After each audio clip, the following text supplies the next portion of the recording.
صحابہ کے فہم اور ان کے طور طریقے اور دین پر انہوں نے جیسے کیا، جسے ہم منہج کہہ سکتے ہیں، تو ان کے منہج کے خلاف اگر کوئی الگ اپنا مسلک اور منہج بناتا ہے تو منہج چاہے کہیں، چاہے مسلک کہیں، چاہے مذہب کہیں، کچھ بھی کہیں، وہ ایک ہی چیز ہے، کیونکہ منہج اور مسلک کا مطلب یہی ہوتا ہے کہ دین پر عمل کرنے کا طریقہ، نبی نے جو صحابہ کو بتایا عمل کرنے کا طریقہ، اس طریقے کو چھوڑ کر کے کوئی آدمی آئے وہ دین کے کسی حکم پر عمل کرنے کا الگ طریقہ بتا دے، اور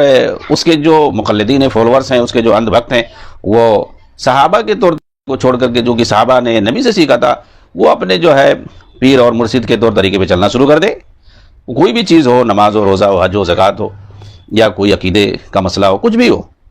اگر وہ صحابہ کے فہم، ان کے طور طریقے، ان کے منہج کو چھوڑ کر کے کسی دوسرے کے طور طریقے اور منہج اور فہم کے مطابق چلتا ہے تو یہ گمراہی ہے، یہ سراسر گمراہی ہے،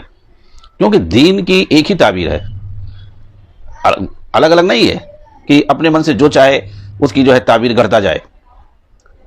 دین کی ایک ہی تعبیر ہے اور وہ تعبیر نبوی ہے۔ نبی صلی اللہ علیہ وسلم یا کسی بھی رسول اور نبی کو بھیجا ہی جاتا تھا دین اور شریعت کی تعبیر کے لیے، کیونکہ ہر کسی کی بس کی بات نہیں ہے اسے سمجھنا، تو اس کے اندر اجمال ہوتا ہے، اس کے اندر عموم ہوتا ہے، اس کے اندر بہت ساری چیزیں غموض ہوتی ہیں، تو ایک نبی اور رسول بھی ساتھ میں آتا ہے کتاب شریعت کو لے کر کے، وہ سمجھاتا ہے کہ ہاں یہ مطلب ہے، ہاں یہ مطلب الذین احسنوا الحسنى وزیادہ،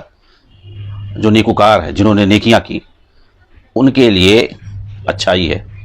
ان کے لیے بہتری ہے، الحسنى وزیادہ، اور زیادتی ہے اور زیادہ ہے۔ اب بتائیے